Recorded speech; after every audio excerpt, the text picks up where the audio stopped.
It was the growl of the pack, mouthed by the pack and mouthed in all unconsciousness. And in that moment, as I saw the harshness form in their faces and saw the fight light flashing in their eyes, I realized that not easily would they let their lordship of the world be wrested from them. Ernest proceeded with his attack. He accounted for the existence of the 1.5 million of revolutionists in the United States by charging the capitalist class with having mismanaged society. He sketched the economic condition of the caveman and of the savage peoples of today, pointing out that they possessed neither tools nor machines, and possessed only a natural efficiency of one in producing power. Then he traced the development of machinery and social organization, so that today the producing power of civilized man was 1,000 times greater than that of the savage. 5 men, he said, can produce bread for 1,000. 1 man can produce cotton cloth for 250 people, woolens for 300, and boots and shoes for 1,000. One would conclude from this that under a capable management of society, modern civilized man would be a great deal better off than the caveman. But is he? Let us see.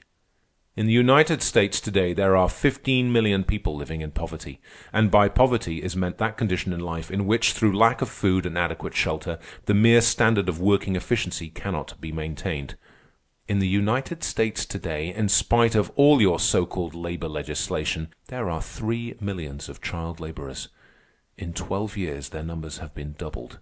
And in passing, I will ask you managers of society why you did not make public the census figures of 1910. And I will answer for you that you were afraid. The figures of misery would have precipitated the revolution that even now is gathering. Note: Robert Hunter, in 1906, in a book entitled Poverty, pointed out that at that time there were 10 millions in the United States living in poverty.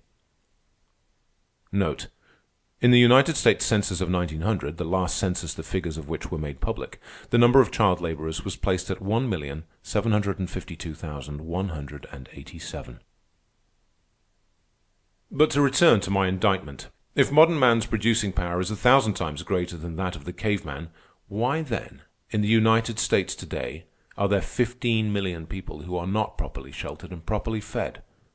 Why, then, in the United States today, are there 3 million child laborers? It is a true indictment. The capitalist class has mismanaged. In face of the facts that modern man lives more wretchedly than the caveman, and that his producing power is 1,000 times greater than that of the caveman, no other conclusion is possible than that the capitalist class has mismanaged, that you have mismanaged, my masters, that you have criminally and selfishly mismanaged. And on this count, you cannot answer me here tonight, face to face, any more than can your whole class answer the 1.5 million of revolutionists in the United States. You cannot answer. I challenge you to answer. And furthermore, I dare to say to you now that when I have finished, you will not answer. On that point, you will be tongue-tied, though you will talk wordily enough about other things. You have failed in your management. You have made a shambles of civilization. You have been blind and greedy. You have risen up, as you today rise up, shamelessly, in our legislative halls, and declared that profits were impossible without the toil of children and babes. Don't take my word for it. It is all in the records against you. You have lulled your conscience to sleep with prattle of sweet ideals and dear moralities. You are fat with power and possession, drunken with success. And you have no more hope against us than have the drones clustered about the honey vats when the worker bees spring upon them to end their rotund existence. You have failed in your management of society, and your management is to be taken away from you. 1.5 million of the men of the working class say that they are going to get the rest of the working class to join with them and take the management away from you. This is the revolution, my masters. Stop it if you can. For an appreciable lapse of time, Ernest's voice continued to ring through the great room. Then arose the throaty rumble I had heard before, and a dozen men were on their feet clamoring for recognition from Colonel Van Gilbert. I noticed Miss Brentwood's shoulders moving convulsively, and for the moment I was angry, for I thought that she was laughing at Ernest. And then I discovered that it was not laughter, but hysteria. She was appalled by what she had done in bringing this firebrand before her blessed Philomath Club. Colonel Van Gilbert did not notice the dozen men with passion-wrought faces who strove to get permission from him to speak.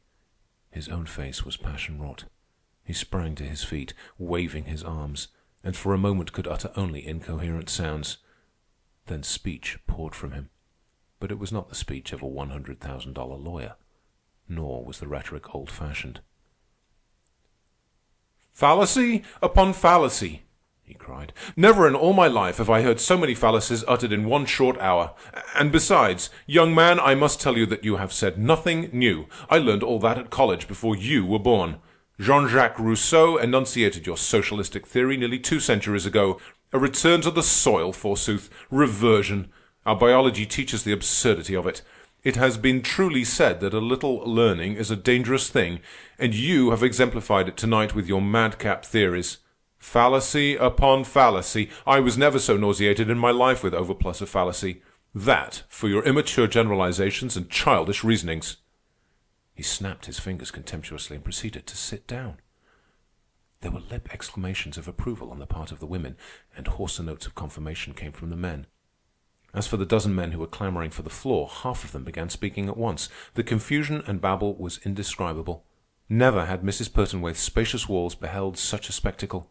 These, then, were the cool captains of industry and lords of society, these snarling, growling savages in evening clothes.